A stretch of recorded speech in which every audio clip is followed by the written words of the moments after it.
Today, my project examines the history of the Pueblo peoples of the American Southwest, and my question is, how and what ways have the Puebloans resisted the encroachment of their land and culture over time?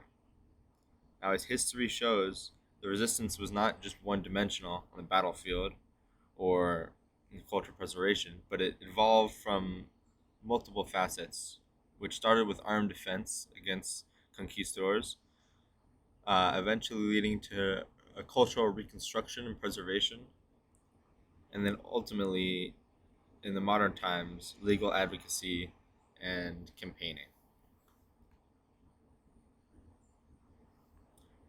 Now, to understand what the Puebloans were defending, we must look first at their history. So, the ancestral Puebloans first settled in the Four Corners region around 350 CE, and they were pretty masterful in the way they approached architecture and building using tools like, stone tools and their skills in masonry to build these kind of elaborate cliffside communities, which were not, it wasn't only cliffside communities, they also had more mesa, flat buildings, but that came a little later on. So we have an example here, the Mesa Verde. It's one of the most popular ones you would find, and it's really just it's a piece of art, honestly. They also were building masterfully done agricultural landscapes, which were usually built like on top of the mesas, and also below them to basically farm as much as they needed for the thousands of them that would live in each community.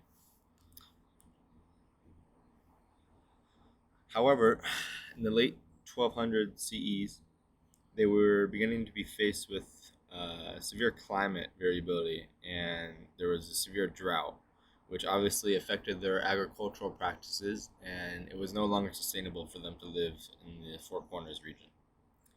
So the communities demonstrated their resilience and decided to to migrate south and also east, settling along the Rio Grande, which is like present day New Mexico and Arizona.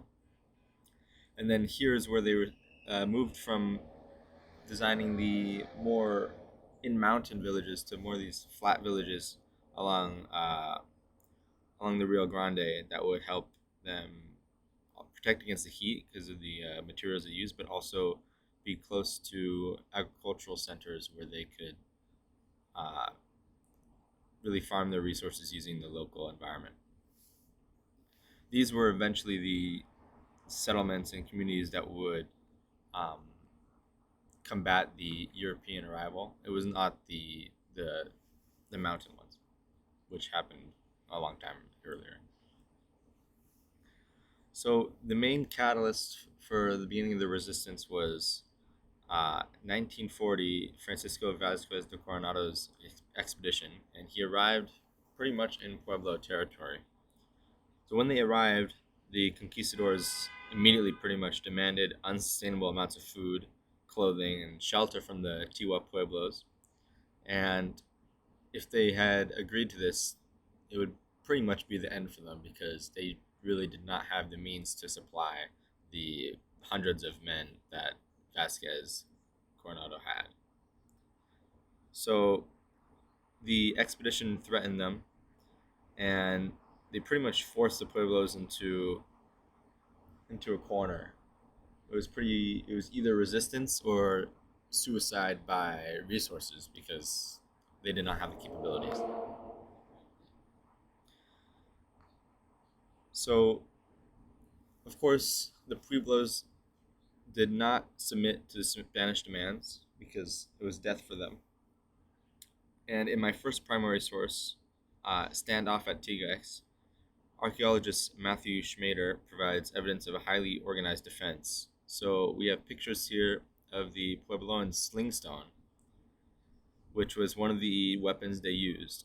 And they had a highly organized defense, as I said, where they would line themselves along the multi-story pueblos, which you can see in the top picture there. And they would have arrays of slingers that would fight off the marching um, expedition. And then we have the proof of this is the archaeological uncovering of pretty much stockpiles of sling stones, and you can see these are designed things because they have a rounded stone that has a aerodynamic kind of factor to it that allows it to be sling through the air and used as a weapon. So after the more physical battles, we go fast forward to the 1680s where we have a new battle, and this is one of cultural preservation. So the focus really shifted here from resource demands to the Spanish suppression of the Puebloan religion. So obviously, this new form of resistance was needed. So in 1680, the Pueblos actually executed a highly coordinated revolt, which expelled the Spanish colonizers from the New Mexico region for about 12 years. So during this 12 years of peace, they had much destroyed parts of their communities, and they were kind of in shambles. Even though they were united, they just came off the end of a war, and they had lots of destroyed religious centers and buildings. So their new form of resistance, as noted in my second primary source, Letting the Unspoken Speak by Aaron McHugh, was basically an ideological movement. So upon driving the Spanish out, the Puebloans pretty much immediately focused on rebuilding their kivas, which are, as you can see here, they're traditional ceremonial rooms and had great meaning to the religious and spiritual properties of the community. So here on the left side picture, you have a kiva ruin, which is more present day. That's kind of what it would look like, um, maybe even if it was destroyed.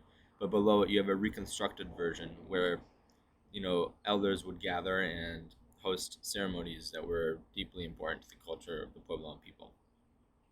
So their primary objective of resistance kind of shifted here. It was not really military victory, however, which they did uh, do, but the restoration of their social order via the reconstruction of their cultural artifacts and rooms. Next, we have the modern times. So by the 20th century, the United States had pretty much had full authority over the region. So the resistance in the battlefield for the Puebloan people shifted from physical reconstruction and physical battles to now the federal courts and legalities. So when the 1922 Bursum Bill threatened to strip pretty much 60,000 acres of land from the Puebloans, which was trying to legitimize non-native squatters, they had to adapt their strategy again. So, as detailed by my source, Defenders of the Native Lands by Jessica Lee, the Pueblo leaders revived the All Indian Pueblo Council, which was a unification of several different Pueblo communities, and um, they used this as their main quote unquote weapon on the legal battlefield to fight for their land. So, by unifying their communities, they launched a national lobbying campaign, and they are actually successfully able to defeat the legislation that would strip their land and grant it to people who are non-native. So this effectively demonstrated their modern political power and their new means of resistance, because they really had no other choice. So this sort of capability for the legal battlefield paved the way for the future. So 50 years later, they were able to secure 48,000 acres of land in 1970 as part of the Taos Blue Lake reclamation. And this really took countless years. It was a pretty relentless struggle, and it was not easy. But eventually, Nixon they convinced Nixon to sign this agreement that would allow them to hold on to their cultural historic lands.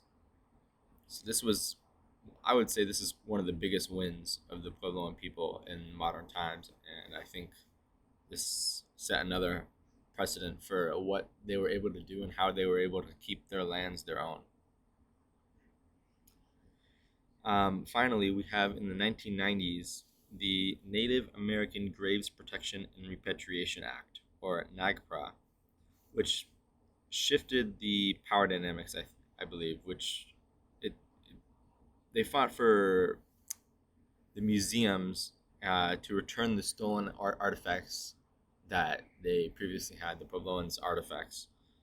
And this was a big win because it allowed the Puebloan people not just to hold on to their land, but to claim back their physical history in the form of ceremonial pieces, pots.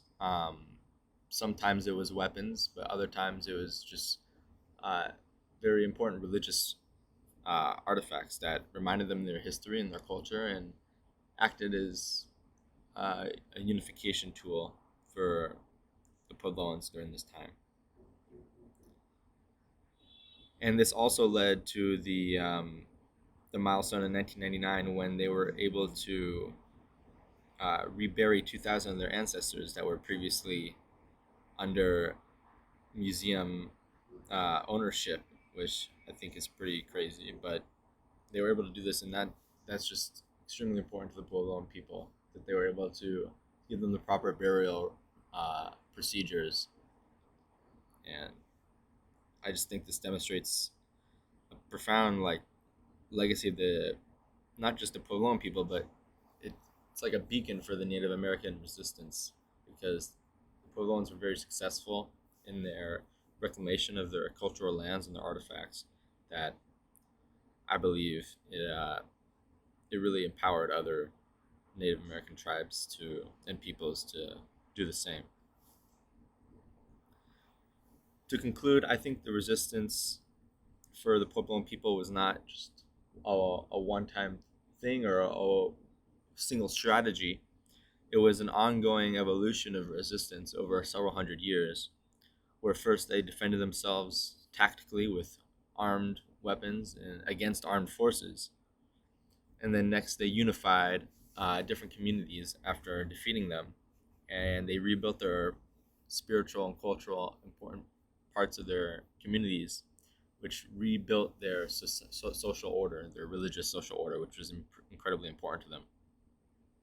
And then lastly, when the American government really took authority over that land, they were faced with a new threat of obviously the American government really loves land, so they had to fight that on this new legal battleground, which they ultimately united with all the leaders in the greater Pueblo and area, and they were able to lobby nationally and campaign for their rights. Um, Thank you.